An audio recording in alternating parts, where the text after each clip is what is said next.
자, 오늘 말씀의 제목은 제 마지막입니다. 사탄의 생각보다 그리스도의 생각을. 이 제목에 가장 합당한 본문이 이 본문입니다. 그래서 이 본문을 가지고 말씀을 드립니다. 하버드 철학 강의라는 책이 있습니다. 이 책에 이야기를 하나 해드리겠습니다. 미국의 커트 호텔이라는 호텔이 있었다고 합니다. 자, 호텔이 엘리베이터를 이제 새롭게 설치를 하기로 계획을 했습니다. 호텔 사장은 건축가 그리고 엘리베이터 기술자를 불러서 의논했습니다. 엘리베이터를 어떻게 좀 설치하면 좋겠습니까? 라고 물었습니다. 자, 그들은 대답을 합니다. 이 호텔에 엘리베이터를 설치하기 위해서는 6개월 동안은 영업을 할 수가 없습니다. 이런 이야기했습니다.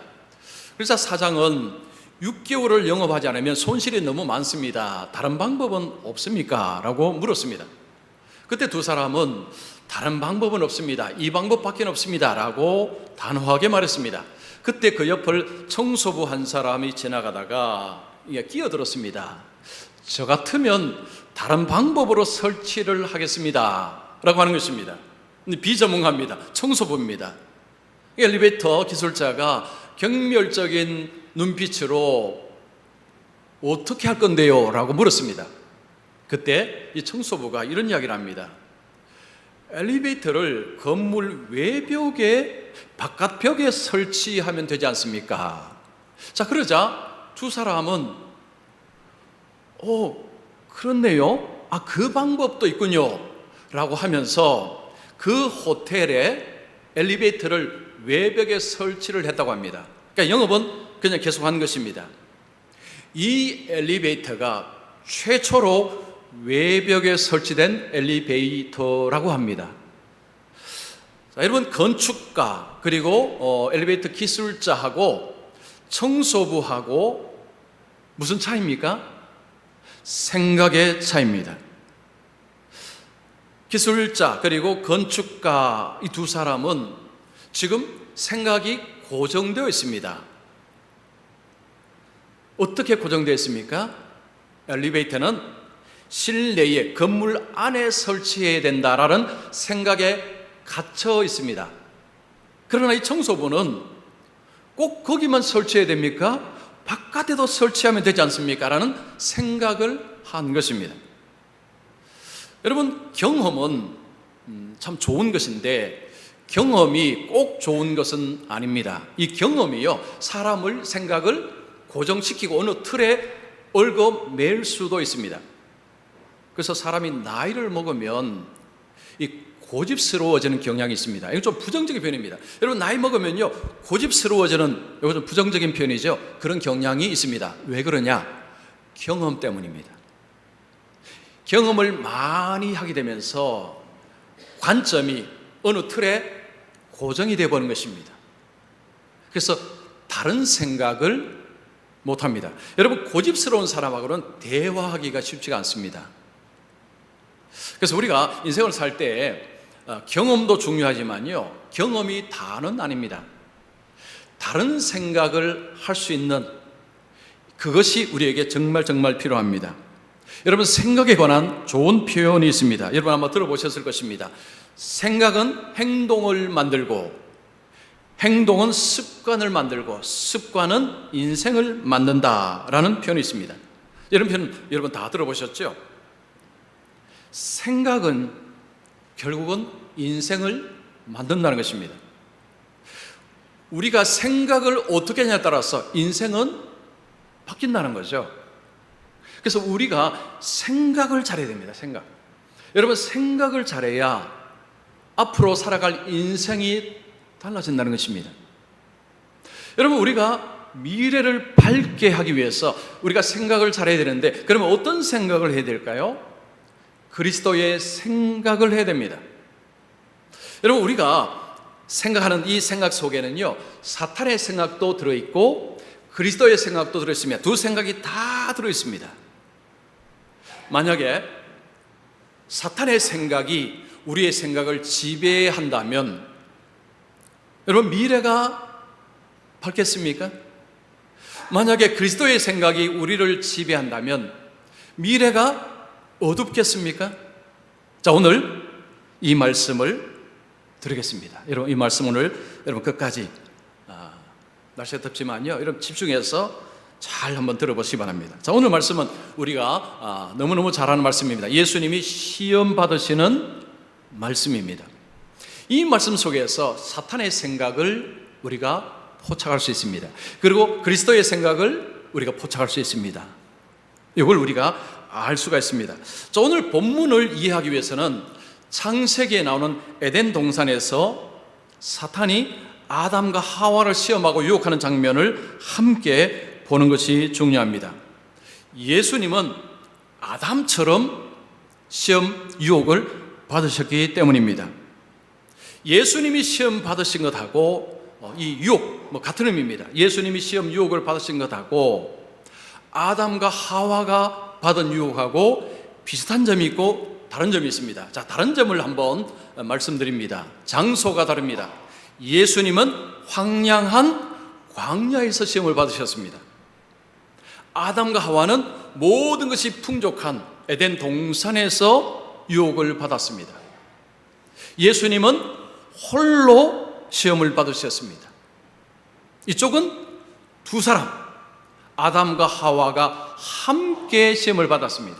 여러분, 시험을 칠 때 혼자 시험 치는 것하고 두 사람이 함께 시험을 치는 것하고 어느 쪽이 쉽겠습니까?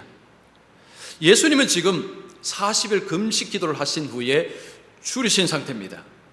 아담과 하와는요, 배부른 상태입니다. 지금 주위에 먹을 것이 지천에 깔려 있습니다. 배부른 상태에서 시험을 받았다고 볼 수가 있습니다. 자, 그러면 비슷한 것은 무엇일까요? 시험의 핵심은 비슷합니다. 뭐냐면 하나님을 믿을 수 있느냐. 여러분, 오늘 설교 때 요거는 꼭 적어놓으십시오.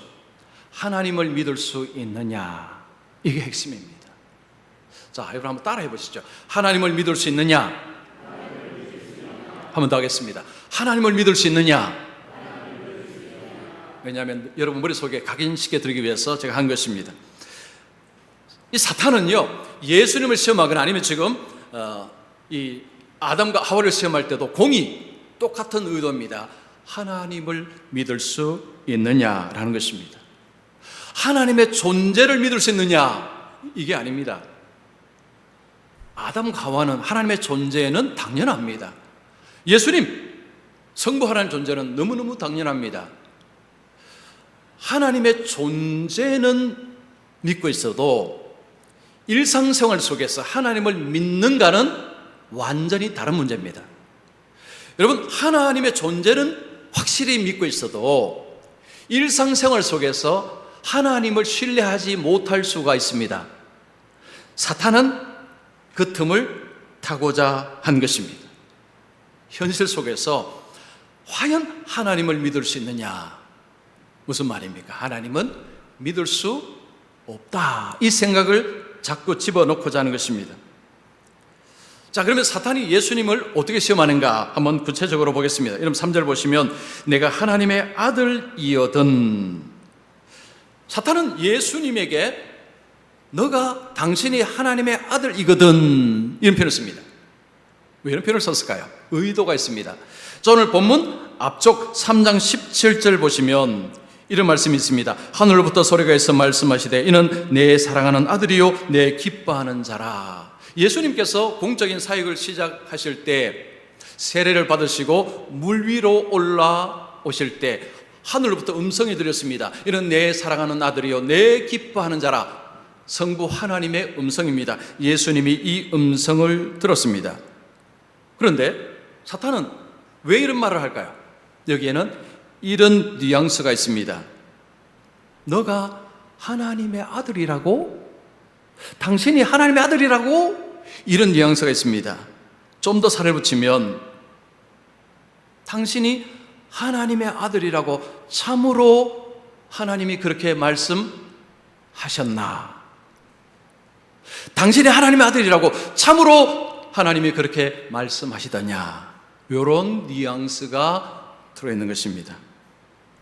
자, 이 말씀을 들을 때 여러분 창세기에 이 비슷한 말씀이 떠오릅니다. 여러분 창세기 3장 1절 한번 보십시오. 하나님이 참으로 너에게 동산 모든 나무의 열매를 먹지 말라 말씀하시더냐, 이 말씀을 좀 꼬았죠. 그런데 여기에 우리가 중요하게 봐야 될 표현은 이겁니다. 하나님이 참으로 하시더냐, 하나님이 참으로 그렇게 말씀하시더냐, 하나님이 참으로 그렇게 말씀하셨느냐 라는 표현에 우리가 주의를 기울여야 됩니다. 자, 이 표현은요, 결국은 하나님의 말씀을 의심하게 하는 것입니다. 그리고 더 나아가면 하나님을 믿지 못하도록 하는 표현이 들어가 있는 것입니다. 하나님께서는 예수님과 이 아담 하와에게 하나님 말씀을 의심하도록 그렇게 몰고 있는 것입니다. 결국은 이겁니다. 하나님을 믿을 수 있느냐, 하나님을 믿을 수 있느냐, 이게 핵심 포인트입니다. 사단의 생각의 핵심이 그겁니다. 하나님은 믿을 분이 못 된다, 하나님은 믿을 수 없다. 이게 사단의 생각의 핵심입니다. 자, 3절 계속 보시면 내가 만일 하나님의 아들이거든 명하여 이 돌들로 떡덩이가 되게 하라. 왜 사탄은 갑자기 돌을 떡으로 만들어 먹으라고 했을까요? 지금 예수님은 몹시 배가 고픈 상황입니다. 근데 왜 이런 이야기를 했을까요? 자, 여기는 이런 뉘앙스가 있습니다. 당신의 아버지가 당신을 위해서 먹을 것을 주지 않는 것 같으니 당신 스스로가 해결을 해야 할 것 같다라는 것입니다. 당신의 아버지가 당신을 위해서 먹을 것을 준비하지 않으니 당신이 해결하는 것이 옳다라는 것입니다. 이게 무슨 뉘앙스죠? 그분이 당신을 내 사랑하는 아들이라고 했다며, 그런데 지금 굶주리고 있는데 먹을 것도 주지 않으니 어떻게 당신이 그분의 사랑하는 아들이라고 할 수 있느냐, 이겁니다. 참으로 하나님이 그렇게 말씀하셨나, 그 이야기를 하고 있는 것입니다. 자, 두 번째로 예수님을 성전 꼭대기로 데려갑니다. 6절에 보시면 내가 만일 하나님의 아들이든 뛰어내리라. 성전 꼭대기에서 갑자기 뛰어내라고 말합니다. 자, 계속 보겠습니다. 기록되었을 때 그가 너를 위하여 그의 사자들을 명하시리니 그들이 손으로 너를 받들어 발이 돌에 부딪히지 않게 하리로다. 이 말씀은 시편 91편 11절 12절 말씀입니다. 사탄은 성경을 가지고 지금 시험을 합니다. 자, 지금 사탄이 말한 이런 말입니다. 하나님의 말씀이 참인지 당신이 뛰어내려 보면 알 수 있다는 거죠. 하나님의 약속이 참인지 확인하기 위해서 한번 뛰어내려 보라는 것입니다. 사탄의 말대로 뛰어내리면 어떻게 되는 것입니까? 하나님을 시험하는 것입니다. 사탄은 지금 하나님 시험해 보라는 거죠. 이 말이 참인지 한번 시험해 보라는 것입니다. 사탄은 한 번 더 시험을 합니다. 예수님을 높은 산으로 데려갑니다. 사탄이 뭐라고 이야기합니까? 만일 내게 엎드려 경배하면 이 모든 것을 내게 주리라. 이 모든 것은 자기가 가지고 있는 그 많은 것을 주겠다는 것입니다. 사탄이 주고자 하는 것은 사실은 엄청난 것입니다. 아담과 하와에게 사탄은 뭐라고 약속합니까? 하나님처럼 되게 해주겠다라고 약속했습니다. 여러분, 하나님처럼 된다는 것은 어떤 의미입니까? 절대 권력자가 되는 것입니다. 모든 것을 지배하는 권력을 가지는 것입니다. 이게 어마어마한 것입니다. 이것을 아담 하와에게 주겠다고 합니다. 지금 예수님께도 비슷합니다. 성경에서 사탄은 공중의 권세 잡은 자라고 표현합니다. 이 세상의 임금이라고 표현합니다. 많은 사람들 자기의 수하에 놓고 종부리듯 부리는 자가 사탄입니다. 사탄은 이 세상에서 왕노릇하는 자입니다. 예수님께 내가 누리는 모든 것을 넘겨주겠다는 것입니다.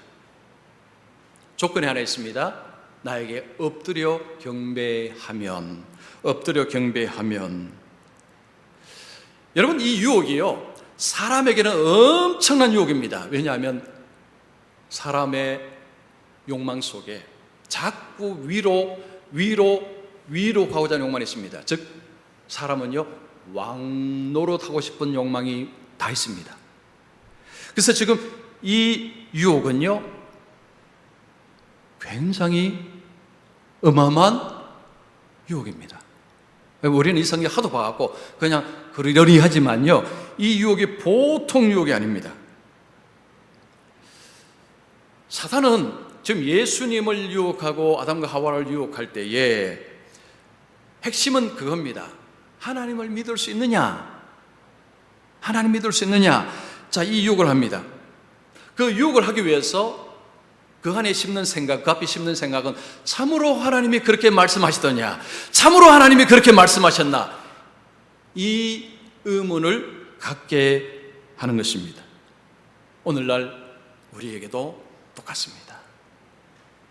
여러분, 우리가 예수 믿으면서도 우리 머릿속에, 우리 생각 속에 하나님 믿을 수 있나? 참으로 하나님이 그렇게 말씀하셨나? 라는 생각이 우리 속에 들어올 때가 있습니다. 누구에게나, 저에게도 마찬가지입니다. 사탄은 우리 생각 속에서 하나님을 못 믿도록, 하나님은 믿을 대상이 못 된다는 생각을 자꾸 심고자 합니다. 자, 우리는 매일 5만 가지 생각합니다. 여러분, 5만 가지 생각 속에 좋은 생각만 하는 것이 아닙니다. 나쁜 생각도 그 속에 있습니다. 가끔은요, 우리가 놀랍니다.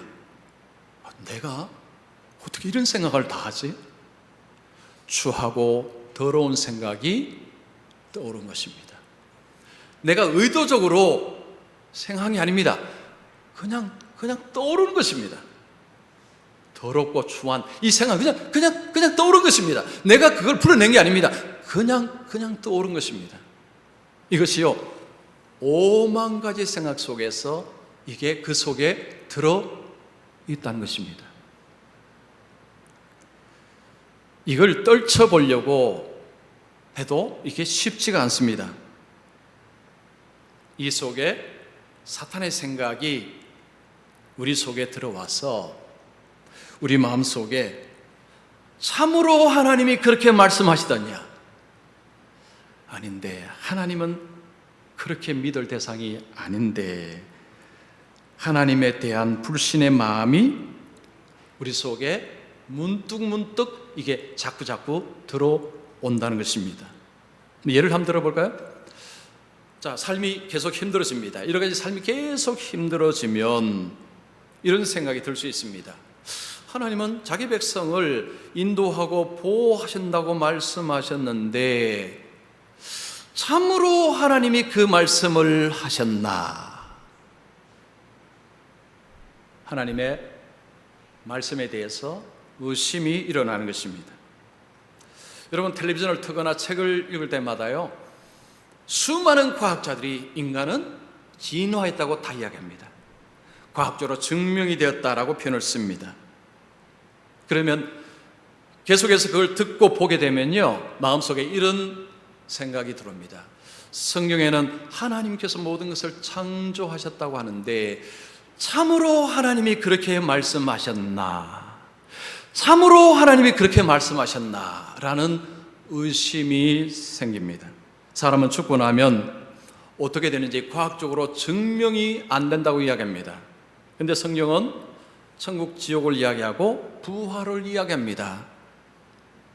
과학적으로 증명도 안 되는 것을 참으로 하나님이 그렇게 말씀하셨나?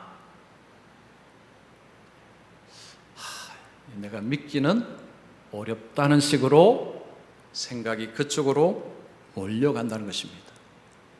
여러분, 이건 내가 의도한 생각이 아닙니다. 그냥 떠오릅니다. 그냥 떠올라요. 여러분, 이 생각을 가만두면 안 됩니다. 이건 그냥 놔두면 큰일 납니다. 여기에 대응을 해야 됩니다. 자, 어떻게 대응하는가? 우리가 예수님 보겠습니다. 자, 예수님 어떻게 대응하셨습니까? 성경으로 대응하셨습니다. 예수님의 대응 방식은요 각 상황에 따라서 성경 구절이 달랐습니다. 자, 첫 번째 시험 보겠습니다. 사탄이 예수님께 내가 만일 하나님의 아들이거든 명하여 이 돌들로 떡덩이가 되게 하라. 이것은 신명기 8장 3절에 나오는 말씀입니다. 4절 보시면 이 4절에 사람이 떡으로만 살 것이 아니요 하나님이 입으로부터 나오는 모든 말씀으로 살 것이니라. 자, 이 말씀이 이제 신명기 8장 3절입니다. 자, 지금 예수님이 이 말씀할 때 이게 무슨 의미일까요? 이런 의미입니다. 내가 지금 배가 몹시 고프다. 그 사실이다. 내가 이 돌을 가지고 떡 만드는 거 이건 식은 죽 먹기다. 그러나 나는 하지 않겠다.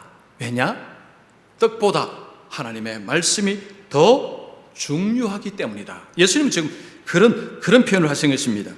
여러분, 신명기 8장 3절의 배경, 제가 잠시 말씀드린 이런 것입니다. 하나님께서 모세를 부르시고 모세에게 명령하셨습니다. 이스라엘 백성들을 건져내라고 하셨습니다. 그때 하나님께서 이스라엘 백성들을 내 아들이라고 정하셨습니다. 내 아들을 건져내라고 했습니다. 이스라엘 백성은 하나님의 선택된 백성이고 하나님의 아들이었습니다. 근데 이 하나님의 아들이 광야에 나와서 먹을 것이 없자 뭐 했습니까? 원망했습니다. 그 원망했다는 것은 뭘 의미하죠? 하나님께서 인도하고 보호한다는 그 약속을 못 믿겠다는 것입니다. 이게 원망의 표현이었습니다. 예수님은 그 말씀을 인용하시면서 그러나 나는 믿는다라는 거죠. 나는 하나님의 약속을 절대적으로 믿는다. 바로 그 표현입니다. 자, 두 번째 시험을 보겠습니다. 성전 꼭대기에 올라가서 예수님 뛰어내리라고 했습니다. 예수님은 신명기 6장 16절을 가지고 대응하십니다. 7절 보시면 주 너희 하나님을 사랑하라 시험하지 말라 하였느니라. 예수님은 이 사단이 자신에게 하나님을 시험하도록 한다는 것을 알고 계셨습니다. 예수님이 지금 이런 말씀하는 것입니다. 나는 이 하나님의 약속을 너무너무 잘 안다. 하나님께서 천사를 통해서 나를 보호하신다는 이 약속을 나는 알고 있다는 것입니다. 그런데 이 약속이 진짜인지 확인하러 뛰어내리지는 않겠다는 것입니다. 하나님을 시험하지는 않겠다는 것입니다. 자, 그러면 여러분 신명기 6장의 이 배경이 어떤가 한번 또 봐야 됩니다. 이스라엘 백성들이 광야에서 나와서 르비딤에 도착했습니다. 물이 없었습니다. 그때 그들이 원망했습니다. 그때 모세가 뭐라 했느냐 하면 너희들은 지금 하나님을 시험하고 있다라고 했습니다. 여러분, 시험한다는 것은요, 검증하는 것을 말합니다. 너희들은 지금 하나님을 검증하고 있다는 것입니다. 뭘 검증하느냐? 하나님이 우리와 함께 하는지 우리 잘 모르겠다. 이거 한번 시험해 봐야 되겠다 하고 그들이 행동을 했다는 것입니다. 예수님은 그것을 인용하시고 구약의 이스라엘 백성들은 하나님을 시험했지만 나는 하나님의 약속의 말씀을 절대적으로 신뢰하니까 나는 시험하지 않는다라고 한 것입니다. 자, 세 번째 시험 보겠습니다. 예수님을 이제 높은 산으로 가서 모든 영광을 주겠다고 합니다. 신명기 6장 13절을 가지고 또 대응합니다. 10절을 보시면 사탄아 물러가라 기록되었으되 주 너희 하나님께 경배하고 다만 그를 섬기라. 이 말씀은 신명기에 보면 이스라엘 백성들이 이제 가나안 땅에 들어가기 전에 그들에게 신신당부한 것입니다. 그 땅에는 우상이 많을 것이니 우상에 절대 경배하면 안 된다라고 말씀한 것을 예수님이 인용한 것입니다. 만약에 예수님께서 이 사탄에게 경배하면 우상 숭배하는 것입니다. 예수님은 나는 하나님만 섬긴다는 거죠.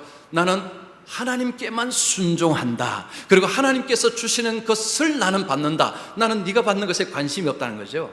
나는 하나님께서 주시는 것에만 관심이 있다. 그래서 하나님의 약속의 말씀을 절대적으로 신뢰한다 라고 한 것입니다.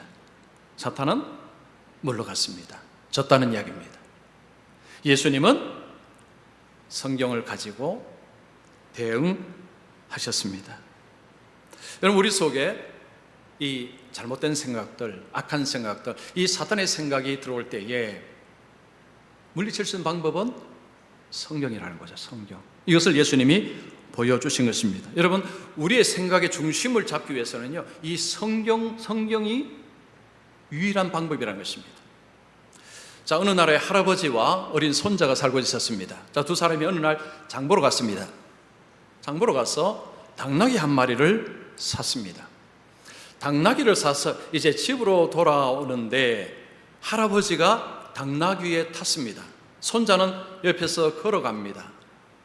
이렇게 가는데 어느 노부인이 할아버지를 향해서 욕을 합니다. 당신 너무 이기적이요. 저 어린 손자는 저렇게 걷게 하고 당신 혼자만 편하자고 이 당나귀 위에 탄다는 게 말이 됩니까? 라고 하는 것입니다. 그러니까 이 할아버지가 그 말이 일리가 있다고 생각해서 내려왔습니다. 그리고 손자를 태웠습니다. 그래서 손자가 당나귀 타고 할아버지는 걸어서 갑니다. 가다 보니까 어떤 할아버지가 이 장면을 보고는 그 손자를 꾸짖습니다. 이 불효막심한 놈이 다 했나?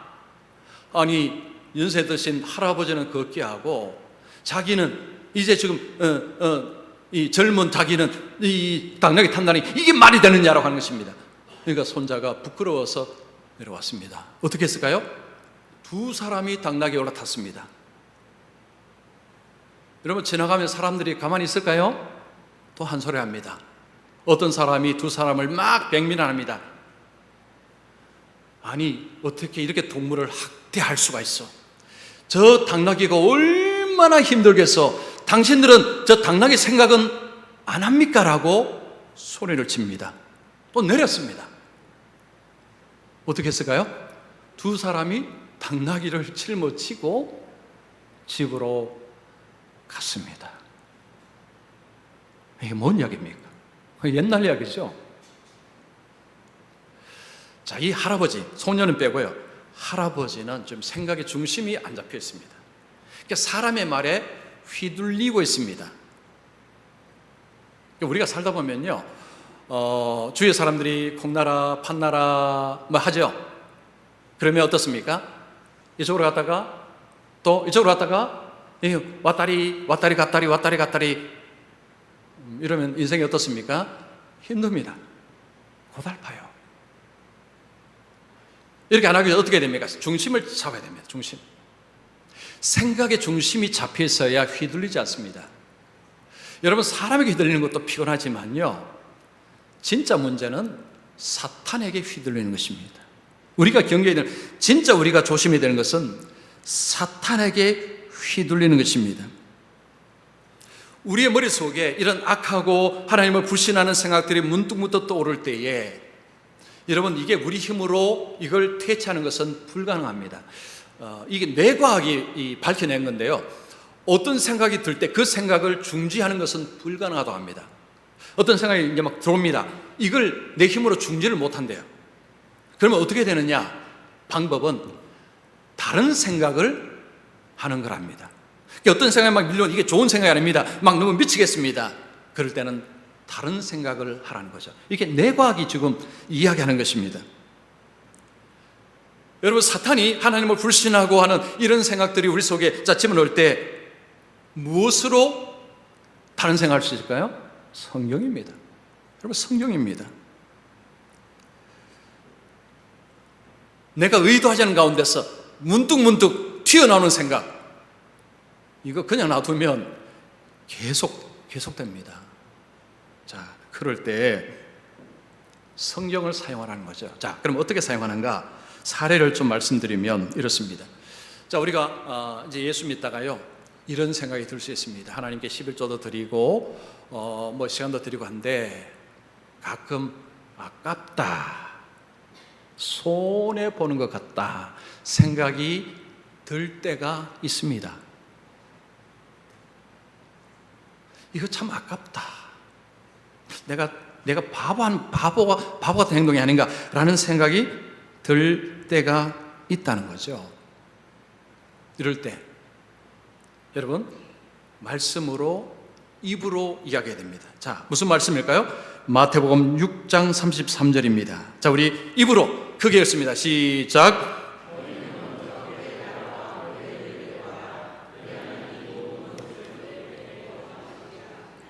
왜 입으로 이야기해야 되느냐면 이게 또 뇌과학이 이제 밝혀낸 겁니다. 사람이 입으로 말하면 생각이 따라간답니다. 그래서 우리가 다른 생각을 하기 위해서는요, 입으로 뭔가를 말해야 됩니다. 자, 여기서 우리가 필요한 것은 하나님의 말씀을 입으로 말하는 것입니다. 읽으시든지 외우시든지. 너희는 그의 나라와 그의 의를 구하라. 그리하면 이 모든 것을 너희에게 더하시리라. 이것을 입으로 말하는 것입니다. 또 우리가 이렇게 살다가요, 여러분 가까운 사람, 친구든지 아니면 이웃이든지 아니면 교회 성도든지 옆에 분이 잘 나가는 경우 있습니다. 이게 돈을 잘 법니다. 그러면 상대적으로요, 이런 생각 듭니다. 나는 별로 복을 못 받았는 것 같아. 나는 별로 복을 못 받았는 것 같아. 이럴 때에 우리가 입으로 내뱉어야 될 말씀, 히브리서 13장 5절입니다. 자, 같이 읽습니다. 시작.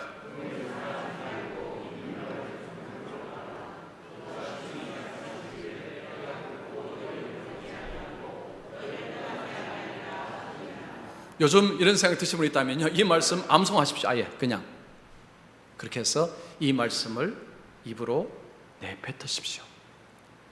우리가 입으로 계속해서 말을 할 때 생각이 그쪽으로 따라온다는 것입니다. 마음속에 의심, 불신, 하나님을 믿을 수 있느냐? 하나님이 참으로 그렇게 말씀하셨는가? 이런 의심과 불신이 들어올 때 그냥 놔두면요, 이게 세력을 확장합니다. 우리가 사는 세상은요, 불신의 세상이고 하나님이 없다고 하는 책들, 사상들, 유튜브 가득합니다. 이것이 영양분을 공급합니다. 의심, 불신을 자꾸 키웁니다. 자꾸 세력을 확장시킵니다. 그러면 어떻게 됩니까? 믿는 것이 바보처럼 느껴집니다. 예수 믿는 게 바보라는 것입니다. 바보. 뭔가 쇠뇌당하는 것입니다. 이게 정상적인 사고하는 사람은 이게 예수 믿을 수 없다는 이런 생각을 하는 거예요. 그렇게 말하는 사람 의외로 많습니다. 여러분, 이 세상은요, 우리에게 뭘 영향물을 주느냐 하면 하나님 없어. 하나님 말씀 다 그거 아니야. 그거 옛날 이야기야. 오래된 경전이야. 현실에는 아무도 이게 효과적이 없어. 이런 이야기를 쏟아내는 게 세상입니다. 이런 생각들이 들어올 때 이걸 어떻게 물리칠 수 있느냐? 내 속에는 능력이 없습니다. 말씀을 사용하시되 뭐 하시라고요? 입으로. 가장 좋은 것은 암송하면 가장 좋고, 아니면 어쨌든 입으로라도 말씀을 자꾸 내뱉으셔야 됩니다. 그래야 생각이 바뀝니다. 생각의 방향을 돌립니다. 자, 우리는 오만 가지 생각합니다. 갑자기 이런 생각들이 떠오릅니다. 여러분, 이럴 때마다 말씀. 그래서 성경을 평소에 여러분 가까이셔야 됩니다. 말씀을 여러분 잘 대응하셔서, 그래서 이런 사탄의 생각들을 극복하고 잘 대응하셔서 예수님이 승리하신 것처럼 예수님의 승리가 우리 여러분의 승리가 되시기를 축원합니다.